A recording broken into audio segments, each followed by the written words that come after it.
প্রধান উপদেষ্টার পদত্যাগের গুঞ্জনে দেশ জুড়ে আলোড়ন। সন্ধ্যায় বিএনপি জামায়াতের সঙ্গে বৈঠক।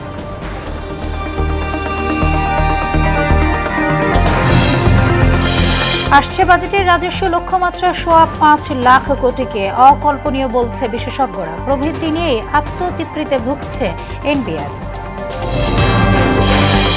কোরবানির ঈদ ঘিরে ময়মনসিংহে প্রস্তুত ২.৫ লাখ পশু। শেষ মুহূর্তের পরিচর্যায় খামারিরা দাঁত ছুরি তৈরিতে কুষ্টিয়ার কামারপাড়ায় ব্যস্ততা। এবং রাশিয়া ইউক্রেন বন্দি বিনিময় একদিনে সর্বোচ্চ ৭৮০ জনকে রেহাই। ইসরায়েলি হামলায় গাজায় আরও ৭৬ প্রাণহানি।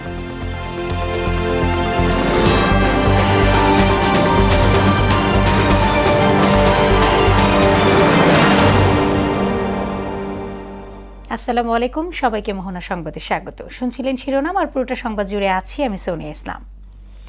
এবারে বিস্তারিত। ক্ষোভ ও হতাশা থেকে পদত্যাগ করতে চাইছেন প্রধান উপদেষ্টা অধ্যাপক মোহাম্মদ ইউনূস। এমন খবরে তীব্র আলোড়ন সৃষ্টি হয়েছে সারা দেশে।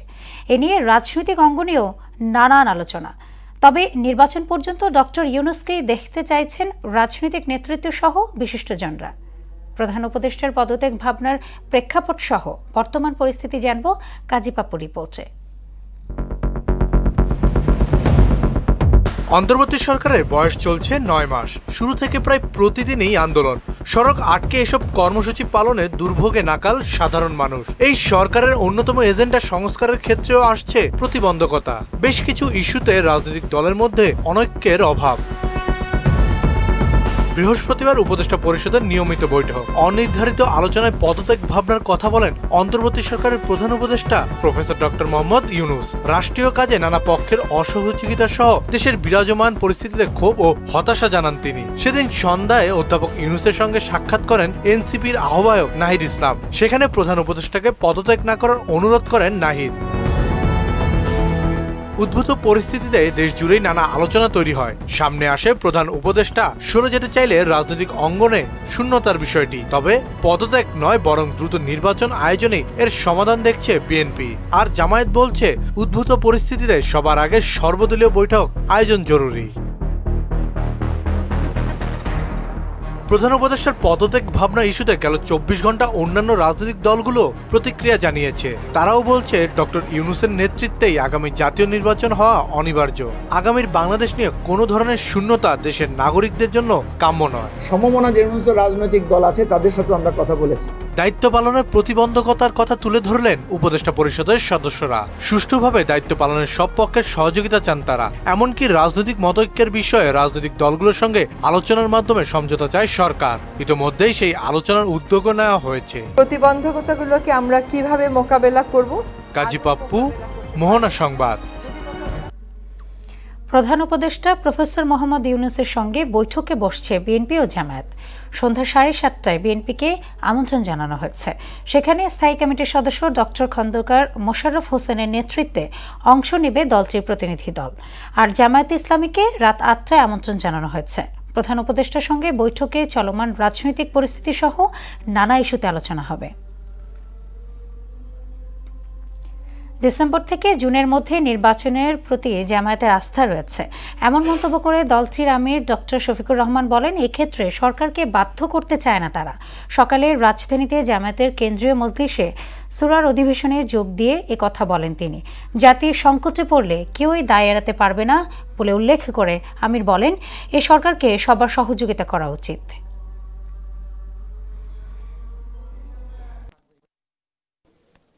একটি সুষ্ঠু নির্বাচনের জন্য দুটি রোডম্যাপ সরকারের কাছে আমরা প্রত্যাশা করেছিলাম, দাবি করেছিলাম। নির্বাচনকে অর্থবহ করার জন্য গুরুত্বপূর্ণ কিছু সংস্কার লাগবে।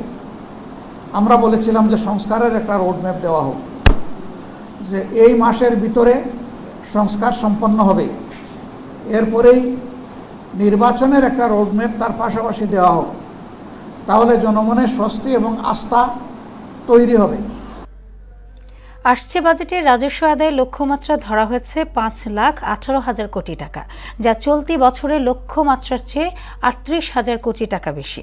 এনবিআর এর দাবি, লক্ষ্য পূরণ না হলেও রাজস্ব আদায়ের প্রতি বছর 15% পর্যন্ত প্রবৃদ্ধি হচ্ছে। তবে 5 লাখ কোটি টাকার বেশি রাজস্ব সংগ্রহের লক্ষ্যমাত্রাকে অকল্পনীয় বলছেন বিশেষজ্ঞরা। বাজেট নিয়ে রেজা খানের 3 পর্ব ধারাবাহিক প্রতিবেদনের আজ দ্বিতীয় কিস্তি।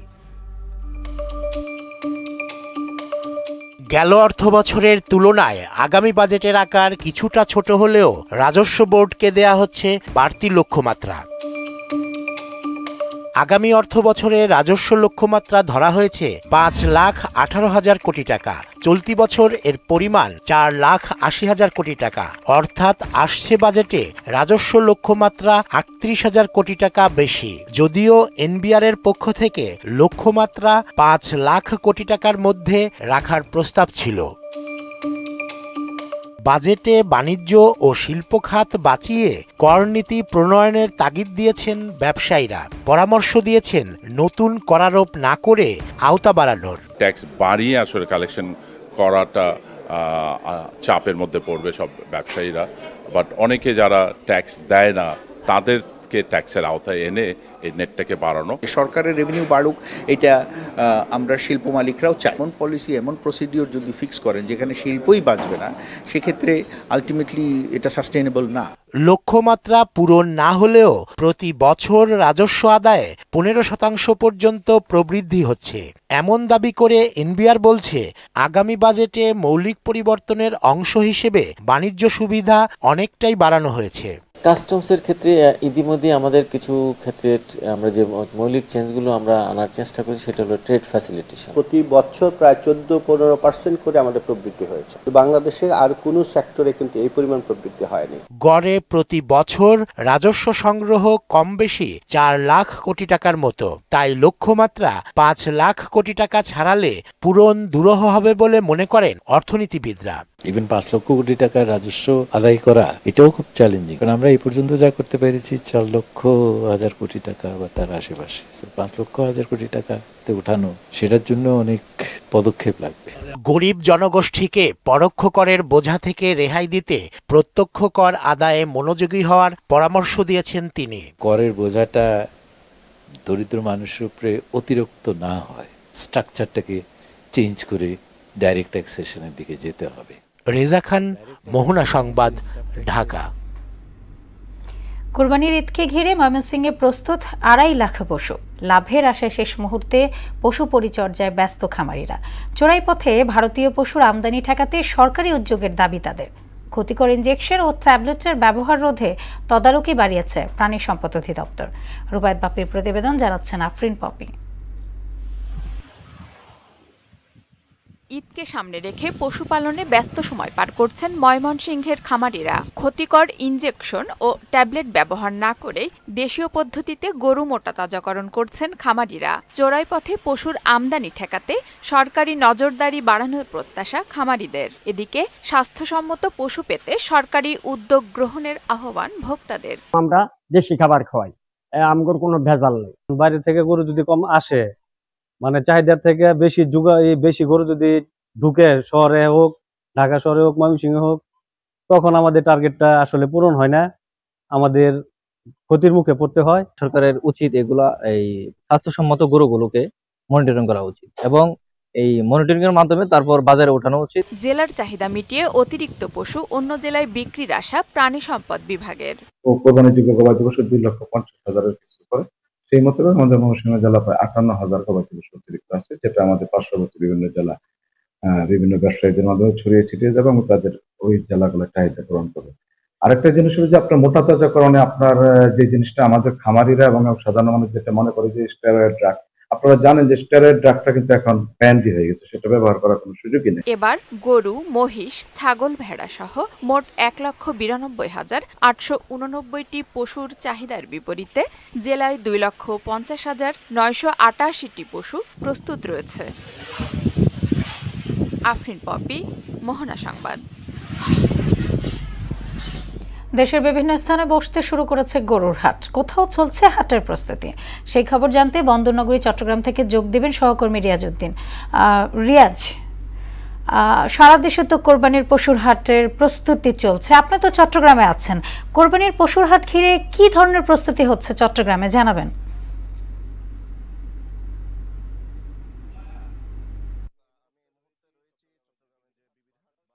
বাজারের ভিতরে রয়েছে, আমরা দেখতে পাচ্ছেন ইতিমধ্যে কোরবানির যে পশুর হাট, সে পশুর হাটের পশুদেরকে রাখার জন্য আসলে বিভিন্ন কর্মযজ্ঞ এখানে চালিয়ে যাচ্ছেন। এখানে অনেক শ্রমিক রয়েছেন, আসলে গত এক সপ্তাহ ধরে এখানে এই যে কর্মযজ্ঞ চালাচ্ছেন বলে আমাদেরকে জানিয়েছেন। একটু বলে রাখি, আসলে চট্টগ্রাম সিটি কর্পোরেশনের পক্ষ থেকে 9টি অস্থায়ী পশুর হাট আসলে ইজারা দেওয়া হয়েছে, তার মধ্যে 5টি ইজারা হয়েছে, আরো 4টি চলমান প্রক্রিয়া রয়েছে, এমনটা আসলে আমরা জানতে পেরেছি। এবং পাশাপাশি 3টি স্থায়ী পশুর হাট আসলে সিটি কর্পোরেশনের পক্ষ থেকে প্রতি বছরে আসলে স্থায়ীভাবে আসলে পশুর হাট গুলো চলে। এখানে দেখতে পাচ্ছেন আসলে অনেক শ্রমিক কাজ করছে। একটু শ্রমিকের সাথে একটু কথা বলার চেষ্টা করে, একটু বলবেন আসলে কতদিন ধরে কাজ করছেন এবং কবে নাগাদ আসলে শেষ হবে? চলতেছে যে গত 4 দিন ধরে, শেষ হবে আরো ধরো 4-5 দিন। মূলত আমরা অতি সহসাত চেষ্টা করব, মানে তাড়াতাড়ি বুঝতে দেওয়ার জন্য। আমাদের শ্রমিক হচ্ছে ধরুন 15-16 জন মতো আছে। কবে নাগাদ গরু আসতে? বহুদিন আগে বলতে গরু পুরোপুরি এখনো বুঝি নাই। ধন্যবাদ। আসলে যেমনটা বলছেন, গত এক সপ্তাহ ধরে প্রায় 20-25 জন এই গরুর হাটে কাজ করছেন এবং এখনো কাজ চলমান রয়েছে। তবে আমরা যতটুকু যারা সাথে কথা বলেছি, ওনারা যেটা জানিয়েছেন আসলে 28-29 তারিখের দিকে আসলে বাংলাদেশের বিভিন্ন প্রান্ত থেকে আসলে এই পশুর হাটে গরু এবং ছাগল আসবে। এবং ইতিমধ্যে আমরা একটু যদি বলে রাখি, এখানে কিছু ছাগল আসলে বিভিন্ন দেশের বিভিন্ন প্রান্ত থেকে আসলে চলে এসেছে ইতিমধ্যে, এবং অল্প কিছু গরু এসেছে, তাও আসলে এখনো প্রদর্শনীর জন্য এখানে তোলানো হয়নি, যেহেতু এখনো কাজ চলমান রয়েছে, যেহেতু প্যান্ডেলের কাজ বাকি রয়েছে। পাশাপাশি গরুর যে শেড গুলো তৈরি করা, সেগুলো কাজ এখনো চলমান রয়েছে। এবং আগামী 3-4 দিনের মধ্যে আসলে এই পশুর হাটের যে চলমান প্রক্রিয়া কার্যক্রম সেটা শেষ হবে, এবং এরপর পরে আসলে দেশের দূর দূরান্ত থেকে পশু এখানে আসবে বলে আমাদেরকে আসলে জানিয়েছেন। এই ছিল চট্টগ্রামের যে বিবির হাট বাজার, সেই বিবির হাট বাজার থেকে আমাদের সর্বশেষ। রিয়াজ, আপনাকে ধন্যবাদ। ঈদুল আজহা ঘিরে ব্যস্ততা বেড়েছে কুষ্টিয়া জেলার বিভিন্ন কামারপাড়ায়। দিন রাত পশু জবাইয়ের সরঞ্জাম তৈরিতে ব্যস্ত সময় পার করছেন কর্মকাররা। তৈরি হচ্ছে ছুরি, চাকু, চাপাতি আর দাবটি। মিলন খন্দকারের প্রতিবেদন জানাচ্ছেন তাহসিন তারিন। কোরবানির ঈদ সামনে রেখে কামারপাড়ায় চলছে পশু জবাই এবং মাংস কাটার ছুরি, চাকু, চাপাতি, দা ও বটি তৈরির কাজ। আর এতে টুংটাং শব্দে মুখর হয়ে উঠেছে কামারবাড়ি এলাকা। সকাল থেকে গভীর রাত পর্যন্ত কাজ করছেন কর্মকাররা। কয়লার আগুনে পুড়ে হাতুড়ির আঘাতে কাঁচা লোহা থেকে তৈরি হচ্ছে কোরবানির বিভিন্ন সরঞ্জাম। ইতোমধ্যে জেলার বিভিন্ন হাট বাজারে বিক্রি হচ্ছে ছুরি, চাপাতি, দা, বটি সহ মাংস কাটার সরঞ্জাম। সামনে আরো বেচা বিক্রি বাড়বে আশা কর্মকারদের। কুরবানির সময় এখন ছুরি বিক্রি হচ্ছে, চাপাটি বিক্রি হচ্ছে। চাপাটিগুলো 600 টাকা, ছুরিগুলো 800 টাকা। আগের অংশ খুব কম দেখছি, পরবর্তী সামনে টাইম আছে, হতে পারে আল্লাহ দিলে হবে। কুরবানি আসলে পরে কাজের চাপ একটু বাড়ে, বছরের ব্যবসা একটু কমা হচ্ছে। পুরাতন দা, বটি শান দিতেও অনেকে আসছেন কামারপাড়ায়। কুরবানি ঈদের আগে সামান্য যা গৃহস্থের জিনিস আছে সেগুলাকে নিয়ে আমরা মেরামত করতে আসি। কুরবানির ঈদ উপলক্ষে আমরা বাসায় কুরবানি আছে, তার জন্য দাও বটি ছুরি বানানোর জন্য কামার বাড়িতে আসছে। বছরের অন্য সময়ের তুলনায় কোরবানির সময় কাজ বেশি হয়, তবে পরিবার পরিজন নিয়ে সংসার চালাতে কষ্ট হয় মালিক শ্রমিক সবার। তাহসিন তারিন, মোহনা সংবাদ। হাইকোর্ট নিয়ে বিরূপ মন্তব্য করায় লিখিতভাবে ও সংবাদ সম্মেলন করে প্রকাশ্যে ক্ষমা চাইতে এনসিপি নেতা সার্জিস আলমকে লিগ্যাল নোটিশ পাঠানো হয়েছে। শনিবার সুপ্রিম কোর্টের আইনজীবী মোহাম্মদ জসিম উদ্দিন সার্জিস আলমকে এই নোটিশ পাঠান। 22 মে হাইকোর্টে ইশরাক হোসেনকে ঢাকার মেয়র হিসেবে শপথ না পড়ানোর নির্দেশনা চেয়ে রিট খারিজ করে আদেশ দেন। এই আদেশের পর ফেসবুকে পোস্ট এনসিপি নেতা সার্জিস আলম লেখেন, মব তৈরি করে যদি হাইকোর্টের রায় নেওয়া যায় তাহলে এই হাইকোর্টের দরকার কি? রেজিস্ট্রার জেনারেলের মাধ্যমে নিঃশর্ত ক্ষমা চাইতে এবং প্রেস কনফারেন্স করে জাতির কাছে ক্ষমা চাওয়ার জন্য আমি নোটিশটা দিয়েছি। আমি দুইটাভাবে দিয়েছি, রেজিস্ট্রি ডাকযোগে দিয়েছি এবং তার যে মোবাইল হোয়াটসঅ্যাপে আমি দিয়েছি। যদি এখনো সিন করেন না, সিন করার থেকে 2 ঘন্টা অথবা হচ্ছে আপনি পোস্টের মাধ্যমে দিয়েছি রেজিস্ট্রি পোস্ট, সেখান থেকে রিসিভ করার পর থেকে 2 ঘন্টা। এবারে জেনে নিব আন্তর্জাতিক প্রসঙ্গ। একদিনে 780 জন বন্দীকে মুক্তি দিল রাশিয়া ইউক্রেন, 3.5 বছরের যুদ্ধের ইতিহাসে যা সর্বোচ্চ। এদিকে ইসরায়েলি হামলায় গেল 24 ঘন্টায় প্রাণ গেছে 76 ফিলিস্তিনের। জাতিসংঘ মহাসচিব অ্যান্তোনিও গুতেরেস বলেন, এই সংঘাত সবচেয়ে নিষ্ঠুর পর্যায়ে পৌঁছেছে। অন্যদিকে নিজেদের আকাশসীমা ব্যবহারে নিষেধাজ্ঞার মেয়াদ পাল্টাপাল্টি বাড়িয়েছে ভারত ও পাকিস্তান। এসব বিষয়ে বিস্তারিত কাজী শাহরিনের ডেস্ক রিপোর্টে জানব। রাশিয়া ও ইউক্রেনের মধ্যে প্রায় 3.5 বছর ধরে যুদ্ধ চলছে। এ সময়ের মধ্যে কয়েক হাজার সামরিক ও বেসামরিক মানুষকে বন্দী বানিয়েছে দুদেশ। যুদ্ধবিরতি নিয়ে আলাপ চলাকালীন বেশ কিছু যুদ্ধবন্দীকে মুক্তি দেয় দেশ দুটি। তবে শুক্রবার এ যাবৎকালের সর্বোচ্চ বন্দীকে মুক্তি দিল তারা। উভয় দেশই 390 জন করে যুদ্ধবন্দীকে মুক্তি দিয়েছে। এর মধ্যে 270 জন সেনা ও 120 জন বেসামরিক বন্দী। 1 সপ্তাহ আগে তুরস্কের ইস্তাম্বুলে হওয়া চুক্তির অংশ হিসেবে বন্দী বিনিময় করেছে দুই দেশ। বৈঠকে 500 জন করে মোট 1000 যুদ্ধবন্দীর মুক্তির ব্যাপারে সম্মত হয়েছিল রাশিয়া ও ইউক্রেন। রোববারের মধ্যে বাকি 220 জনকে ছেড়ে দেয়া হবে বলে জানিয়েছে দুই দেশের কর্মকর্তারা। এদিকে গাজায় ইসরায়েলি হামলায় গেল 24 ঘন্টায় আরও 76 ফিলিস্তিনির প্রাণ গেছে। এর মধ্যে 50 জনই গাজার উত্তরাঞ্চলীয় জাবালিয়া আশ্রয় কেন্দ্রের বাসিন্দা ছিলেন। গাজার স্বাস্থ্য মন্ত্রণালয় জানিয়েছে, এ হামলায় আহত হয়েছে আরও 185 জন। 18 মাসের বেশি সময় ধরে চলা এ বর্বরতায় প্রাণহানি ছাড়িয়েছে 53,800। জাতিসংঘের মহাসচিব অ্যান্তোনিও গুতেরেস বলেন, এ সংঘাত সবচেয়ে নিষ্ঠুর পর্যায়ে পৌঁছেছে।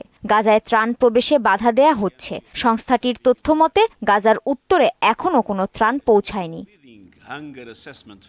পাকিস্তান ও ভারতের মধ্যে যুদ্ধবিরতি চললেও উত্তেজনার রেশ রয়ে গেছে। উভয় দেশ নিজেদের আকাশসীমা ব্যবহারে নিষেধাজ্ঞা পাল্টাপাল্টি বাড়িয়েছে। অন্যদিকে হার্ভার্ড বিশ্ববিদ্যালয়ে বিদেশি শিক্ষার্থী ভর্তির ওপর ট্রাম্প প্রশাসনের নিষেধাজ্ঞার আদেশ সাময়িক স্থগিত করেছে মার্কিন আদালত। এর আগে ট্রাম্প প্রশাসনের এই সিদ্ধান্তের বিরুদ্ধে মামলা করে হার্ভার্ড বিশ্ববিদ্যালয়ের কর্তৃপক্ষ। কাজী শাহরিন, মোহনা সংবাদ। 1 সপ্তাহের মধ্যে দিনাজপুরের বাজারে উঠবে মাদ্রাজি, বোম্বাই বেদানা, চায়না থ্রি ও কাঁঠালি জাতের লিচু। জেলার 13 উপজেলার 4000-এর বেশি বাগানের সবুজ পাতার ফাঁকে উকি দিচ্ছে এসব লিচু। এবার ফলন ভালো হয় খুশি চাষিরা। সুলভ রায়ের প্রতিবেদন, জানাচ্ছেন বুশরাত জাহান।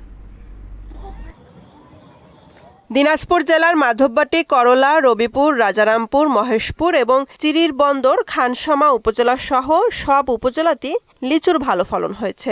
আগামী 5 থেকে 7 দিনের মধ্যে বাজারে আসবে আগাম জাতের মাদ্রাজি ও বোম্বাই লিচু। এর কিছুদিন পর পাওয়া যাবে বেদানা, চায়না থ্রি ও কাঁঠালি জাতের লিচু।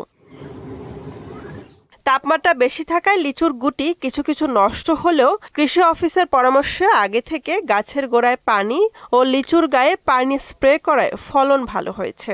তাপমাত্রা বেশি থাকার কারণে কিছুটা ক্ষতি হলো। বর্তমানে 3-4 দিন থেকে একটানা বৃষ্টি হওয়ার কারণে বর্তমানে ফলন খুব ভালো আশা করতেছি আমরা। লিচুর অবস্থা তো মোটামুটি ভালো, কিন্তু এই কতগুলো গাছ ফাঁকা গেছে আর কতগুলো গাছ খুব ফলন, দাম বেশি পাওয়া যাবে আর কি। তাহলে আর 1 সপ্তাহ পরে আমাদের এই লিচু যখন উঠবে বাজারে তখন একটু মোটামুটি দাম পাওয়া যাবে, আমরা এই আশায় আছি আর কি। রং যে ধরনের হয়েছে লিচুগুলি খাওয়ার উপযোগী হয়েছে এবং দেখা যাবে যে 5 থেকে 7 দিনের মধ্যে এই লিচুগুলি পাড়া হয়ে যাবে এবং বাজারে চলে যাবে। তাপ প্রবাহে লিচু যাতে গাছে নষ্ট না হয় সেজন্য মাঠ পর্যায়ে কৃষকদের পরামর্শ দিচ্ছে কৃষি বিভাগ। বোম্বাই লিচু, মাদ্রাজি, এটিও যদি আমরা সম্পূর্ণ পরিপক্ক অবস্থায় আমাদের ভোক্তাগণ গ্রহণ করতে চান, আমরা আশা করছি আগামী 1 সপ্তাহের মধ্যে সম্পূর্ণ পরিপক্ক অবস্থায় এবং যেটি কিনা খাবারের জন্য সবচেয়ে উপযোগী সেই অবস্থায় আমাদের ভোক্তাগণ পেতে পারেন। এবছর দিনাজপুরে প্রায় ৫,৪৮৯ হেক্টর জমিতে লিচুর আবাদ হয়েছে।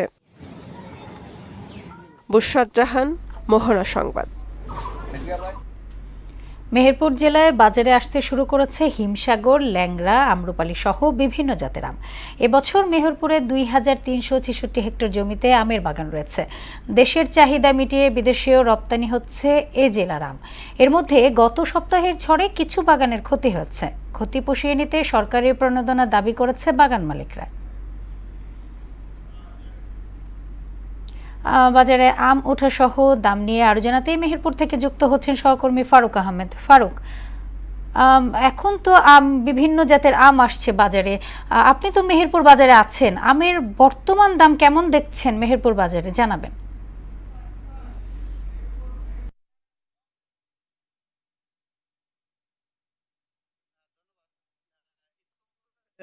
মেহেরপুর জেলায় হিমসাগর আম সংগ্রহ শুরু হয়েছে।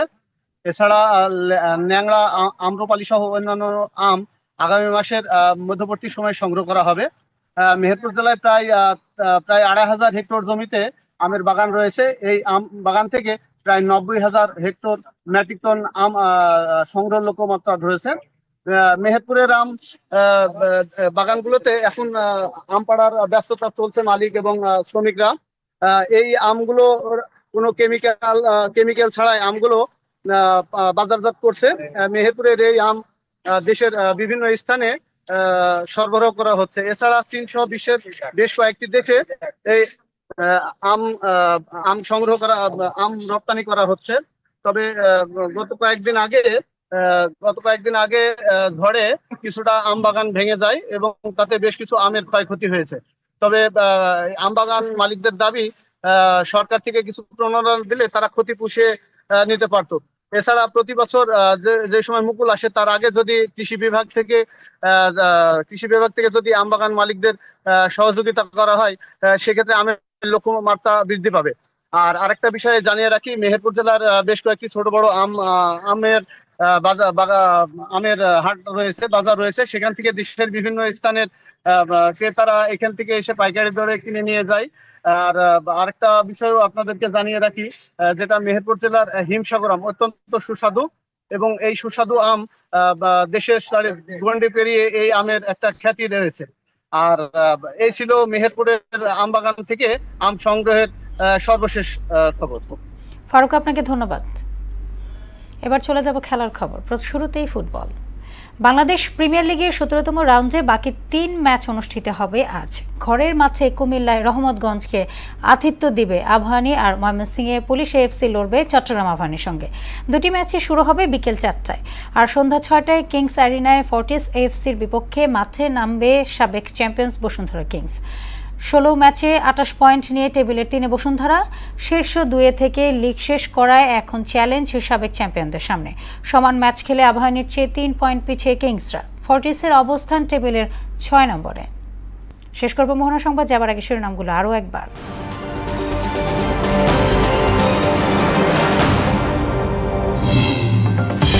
প্রধান উপদেষ্টার পদত্যাগের গুঞ্জনে দেশ জুড়ে আলোড়ন। সন্ধ্যায় বিএনপি জামায়াতের সঙ্গে বৈঠক।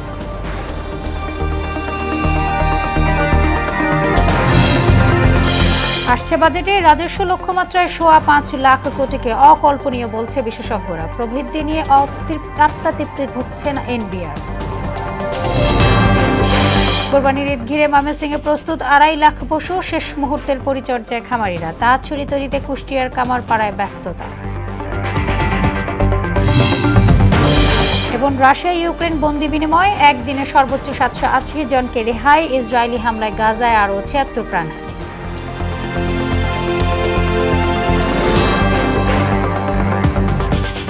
এই ছিল মোহনা সংবাদে। পরবর্তী সংবাদ বিকেল ৫:৩০। এর আগে বিকেল ৩টায় দেখবেন সংবাদ এক নজরে। মোহনা সবশেষ খবর জানতে ভিজিট করুন www.mohana.tv।